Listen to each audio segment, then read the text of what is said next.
গণভোট কি আরেকটা রাজনৈতিক ফাঁদ? এটা কি জনগণের ক্ষমতা বাড়াবে নাকি পুরনো সংকটকে নতুন মোড়কে ফিরিয়ে আনবে? গণভোট নিয়ে হঠাৎ এত আলোচনা কেন? বাংলাদেশে এখন একটা শব্দ ঘুরে ফিরে আসছে, আর সেটা হলো গণভোট। কেউ বলছে এটা এই সংকট থেকে বের হওয়ার একমাত্র পথ, কেউ বলছে এটা আরেকটা রাজনৈতিক ফাঁদ। কিন্তু প্রশ্ন হলো, গণভোট আসলে কি? বাংলাদেশে কেন হঠাৎ করে এটা নিয়ে এত আলোচনা? এটা কি সত্যি জনগণের ক্ষমতা বাড়াবে নাকি পুরনো সংকটকে নতুন মোড়কে ফিরিয়ে আনবে?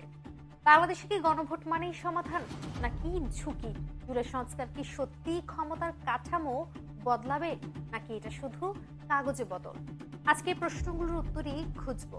প্রথমেই খুব মৌলিক প্রশ্ন, গণভোট আসলে কি? এটা কি নির্বাচনের বিকল্প? সহজ ভাষায় বললে, গণভোট মানে কোনো রাষ্ট্রীয় সিদ্ধান্তে সংসদ বা রাজনৈতিক দল নয়, বরং সরাসরি জনগণ হ্যাঁ বা না এর মাধ্যমে সিদ্ধান্ত নিবে। যেমন সংবিধান বদলাবে কিনা, নির্বাচন পদ্ধতি পাল্টাবে কিনা, কিংবা ক্ষমতার কাঠামো বদলাবে কিনা, এই প্রশ্নগুলোর চূড়ান্ত রায় জনগণের হাতে থাকে। রাজনৈতিক তত্ত্বে একে বলা হয় ডিরেক্ট ডেমোক্রেসি টুল। কিন্তু এখানেই একটা গুরুত্বপূর্ণ কথা আছে, গণভোট নিজে ভালো বা খারাপ কিছু নয়, বরং এটাকে তুলনা করা যেতে পারে একটা যন্ত্রের সাথে। যে যন্ত্রটা কার হাতে কোন পরিবেশে কি উদ্দেশ্যে ব্যবহৃত হচ্ছে, সেটাই আসল প্রশ্ন। এখন প্রশ্ন হলো, বাংলাদেশে হঠাৎ করে এখনই গণভোট নিয়ে কেন এত আলোচনা? এর উত্তর খুব স্পষ্ট। নির্বাচনের উপর মানুষের বিশ্বাস ভেঙে পড়েছে। কারণ 2014, 18 কিংবা 2024 এই নির্বাচনগুলোর পর একটা বড় অংশের মানুষ মনে করেছে বাংলাদেশে ভোটের প্রক্রিয়া তো আছে, কিন্তু ভোটের ফল আগে থেকেই নির্ধারিত। এ জায়গা থেকে প্রশ্ন উঠছে, ভোট দিলে কি আদৌ ক্ষমতা বদলায়? তাছাড়া 2024-25 সালের রাজনৈতিক অস্থিরতা, সহিংসতা, দীর্ঘ সময় ধরে বিরোধী দলের অংশগ্রহণ না থাকা, এসব মিলিয়ে মানুষ ভাবছে প্রচলিত সিস্টেমের ভেতরে কি আদৌ সমাধান আছে, নাকি সরাসরি জনগণের কাছে যাওয়া ছাড়া কোনো উপায় নেই। এই ভাবনা থেকেই এবারের গণভোট। এবার আসি, এই গণভোট কি বাংলাদেশের জন্য নতুন? একদম না। বাংলাদেশে এর আগেও গণভোট হয়েছে। 1977 সালে যখন জিয়াউর রহমান ক্ষমতায় ছিলেন, পরের বার 1985 সালে যখন হুসেন মোহাম্মদ এরশাদ ক্ষমতায় ছিলেন। দুটোই হয়েছিল মূলত সামরিক শাসনের সময়, এবং এই দুই গণভোট নিয়েই রয়েছে নানান বিতর্ক। যেমন এই গণভোটগুলো নাকি জনগণের ক্ষমতা বাড়ানোর জন্য না, বরং ক্ষমতাকে বৈধতা দেওয়ার হাতিয়ার ছিল। রাষ্ট্রবিজ্ঞানে যাকে বলা হয় লেজিটিমেটিং প্লেবসাইট, অর্থাৎ যখন নির্বাচন নিয়ে বৈধতা পাওয়া কঠিন হয়ে যায়, তখন গণভোট দিয়ে দেখানো হয় জনগণ আমাদের সঙ্গে আছে। যাই হোক, অনেকে প্রশ্ন করেন, তাহলে 1991 সালের গণভোটটা কোথায় যাবে?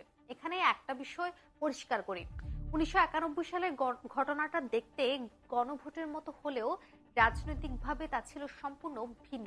মূলত এরশাদ পতনের পর একটা গ্রহণযোগ্য জাতীয় নির্বাচন হয়, যেখানে নির্বাচিত সংসদ গঠিত হয়। এরপর প্রশ্ন উঠে, বাংলাদেশ রাষ্ট্রপতি শাসন থাকবে নাকি সংসদীয় গণতন্ত্রে ফিরবে?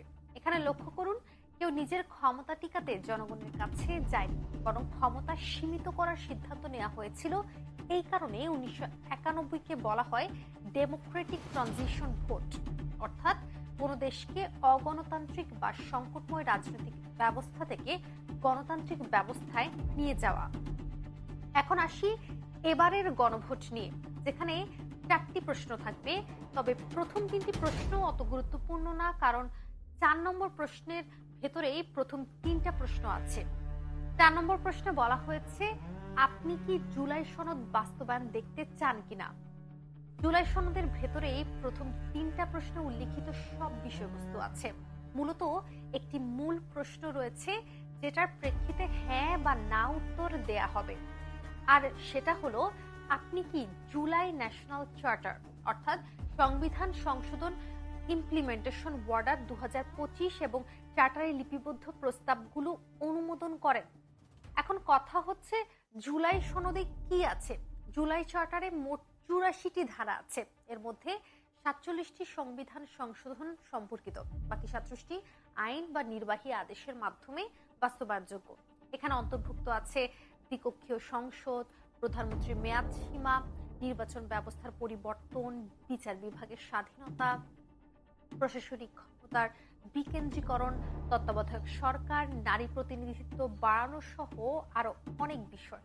কিন্তু অনেকগুলো বিষয় থাকলেও গণভোটের 4টি প্রশ্নের প্রথম 3টি প্রশ্ন সম্পর্কে থাকলেও বাকি ধারাগুলো সম্পর্কে পরিষ্কার কোথাও নেই। তবে এই বিশদ বিষয়গুলো না জেনে ভোট দেওয়া মানে শুধু একটি প্রতিশ্রুতির পেছনে ছুটে যাওয়া। তাই ভোটার হিসেবে সম্পূর্ণ তথ্য ও প্রস্তাবিত প্রক্রিয়াগুলো বোঝাও অপরিহার্য। কারণ গণভোট কেবল একটি হ্যাঁ বা না দেওয়ার খেলা নয়, বরং এটি দেশের রাজনৈতিক ভবিষ্যৎ নির্ধারণের একটি গুরুত্বপূর্ণ পরীক্ষা। তাছাড়া এই প্রক্রিয়া শুধু একটি ভোটের ঘটনা নয়, এটি দেখাবে মানুষ কতটা জুলাই সংস্কারের প্রকৃত বিষয়বস্তু এবং প্রস্তাব বোঝে। ভোটের পেছনে ইমোশনাল বা পার্টিসিপেটরি চাপ থাকলেও প্রস্তাবিত পরিবর্তনের বিস্তারিত, যেমন সংবিধান থেকে বাঙালি শব্দ বাদ, ধর্মনিরপেক্ষতার স্থলে সমস্ত সম্প্রদায়ের সহাবস্থান, দ্বিকক্ষীয় সংসদ কাঠামো, প্রধানমন্ত্রীর ক্ষমতা সীমিতকরণ, তারপর বিচার বিভাগের স্বায়ত্তশাসন, এসব বোঝাও জরুরি। তাহলেই শুধুমাত্র ভোটের মানে হবে সচেতন সিদ্ধান্ত, আর না হলে এটি হবে এই পুরো প্রক্রিয়ার উপর অজানা আঘাত। এই মুহূর্তে গণভোট ও জুলাই সংস্কার এই দুটো বিষয় বাংলাদেশের জন্য এক ধরনের রাজনৈতিক আত্মপরীক্ষা। এই প্রক্রিয়া দেখাবে জনগণ কতটা সচেতনভাবে রাষ্ট্রের কাঠামোগত পরিবর্তন নিয়ে ভাবছে, কতটা তারা প্রস্তাবিত সংস্কারের বিষয়বস্তু বুঝে সিদ্ধান্ত নিচ্ছে, আর কতটা তারা বাস্তব প্রশাসনিক ও বিচারিক সক্ষমতার সঙ্গে এই পরিবর্তনকে মিলিয়ে দেখছে। এখানে শুধু পরিবর্তনের আকাঙ্ক্ষা নয়, পরিবর্তন বাস্তবায়নের সক্ষমতা বোঝাটাও মুখ্য। কারণ গণভোটের প্রশ্নটি শুধু হ্যাঁ বা না নয়, এর ভেতরে লুকিয়ে আছে বহু স্তরের জটিলতা। সংবিধান সংশোধনের প্রস্তাব, আইনি ও নির্বাহী কাঠামোর রূপান্তর, ক্ষমতার ভারসাম্য বদল, এসব একসাথে বাস্তবায়ন করা সহজ নয়। ভোটাররা যদি এসব দিকে না বুঝে কেবল রাজনৈতিক হতাশা, আবেগ বা প্রতিশ্রুতির উপর ভিত্তি করে সিদ্ধান্ত নেন, তাহলে গণভোটের উদ্দেশ্য পূরণ নাও হতে পারে। এ প্রেক্ষাপটে গণভোটকে জাদুর কাঠি হিসেবেও দেখা ঠিক নয়, আবার একে স্বয়ংক্রিয়ভাবে রাজনৈতিক ফাঁদ বলেও বাতিল করা যায় না। এটি আসলে একটি প্রক্রিয়া যার ফল নির্ভর করবে প্রস্তাবগুলো কতটা স্পষ্ট, বাস্তবায়নের পথ কতটা বিশ্বাসযোগ্য এবং জনগণ কতটা তথ্যভিত্তিক সিদ্ধান্ত নিতে পারছে তার উপর। গণভোট কাজে দেবে নাকি নতুন সংকট তৈরি করবে, এর প্রশ্নের উত্তর ভোটের ফলের চেয়ে বেশি নির্ভর করবে ভোটের আগে জনগণ কতটা বুঝে, ভেবে এবং সচেতনভাবে সেই সিদ্ধান্তে পৌঁছেছে তার উপর। তাই সবশেষে এই প্রশ্নটা থেকেই যায়, বাংলাদেশকে এই মুহূর্তে গণভোটকে সত্যিকারের গণতান্ত্রিক সিদ্ধান্তে রূপ দেওয়ার মতো প্রস্তুত, নাকি এটি আবারও রাজনৈতিক অনিশ্চয়তার আরেকটি অধ্যায় হয়ে উঠবে।